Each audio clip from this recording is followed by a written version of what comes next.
जब तक हम महापुरुषों की संतों की प्रसादी ग्रहण नहीं करेंगे, भगवान को भोग लगता है वो प्रसाद कहलाता है, और संत जिसको प्रसाद भोग लगा लेते हैं वो महाप्रसाद कहलाता है। वो संतों की शीत प्रसादी महाप्रसादी बन जाती है। किसी विषयी की, विकारी की, कामी की झूठन खाओगे तो वैसे संस्कार जीवन में आ जाएंगे। किसी विषयी भोगी जीव का झूठा खाओगे तो वैसे संस्कार जीवन में आ जाएंगे। और कदाचित आपने भगवत भक्तों का झूठा खाया तो भगवत भक्ति जीवन में आ जाएगी। इसलिए संतों की शीत प्रसादी ली जाती है, गुरुदेव भगवान की शीत प्रसादी ली जाती है।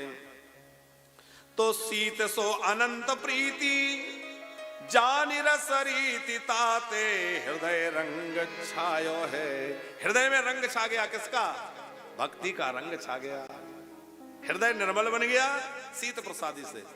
इसी वृंदावन में माधव दास एक संत हुए और उनका नियम था कि वो केवल शीत प्रसादी ही ग्रहण करते थे।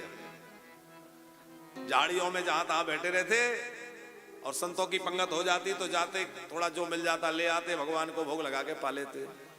अब एक दिन क्या हुआ कि जल्दी जल्दी में वो भगवान को भोग नहीं लगा पाए, लेट हो गए, विलंब हो गया था, तो ला करके और अपने से पाना शुरू किया। तो जैसे ही मुख में ग्रास दिया और स्मरण आया, रे भोग तो लगाया ही नहीं, और वैष्णव बिना भोग लगाए कुछ ग्रहण नहीं करता। तो अब क्या करें? अब यदि मुख से उगलते हैं तो संतों की शीत प्रसादी का अपमान हो जाएगा कि संतों की शीत प्रसादी को मुख से निकाल दिया। और यदि मैं इसको अंदर गटक जाता हूं तो अपराध यह होगा कि मैंने भगवान को भोग तो लगाया नहीं। 2 दिनों तक ऐसे ही बैठे रहे, नाम जपते रहे, प्रभु क्या करूं क्या करूं क्या करूं। और बाल रूप में कन्हैया प्रकट हो गए सामने, एक ग्वाला बनकर कन्हैया सामने आ गए और कहा, महात्मन आप ऐसा करो, अपने मुख में जो है ना इसी में से थोड़ा सा निकाल के और मेरे मुख में दे दो तो भोग लग जाएगा। उन्होंने कहा कि भगवान ये कैसे कर सकता हूं, मैं अपना झूठा आपको खिलाऊं? भगवान ने कहा, नित्य प्रति इतने संतों का खिलाते हो, आज अपना भी झूठा खिला दो तो मैं भी धन्य हो जाऊं। मुख से निकाल के प्रभु ने पा लिया।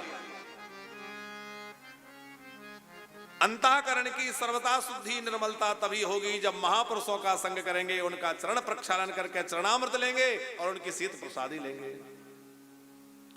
गुरु जी तो मलुकपीड़ वाले महाराज जी अपने बाल्यकाल की घटना सुनाते ही हैं कि एक संत पधारे थे, स्वामी हरि, क्या नाम था महाराज जी का जो पधारे थे? हरिहरानंद जी।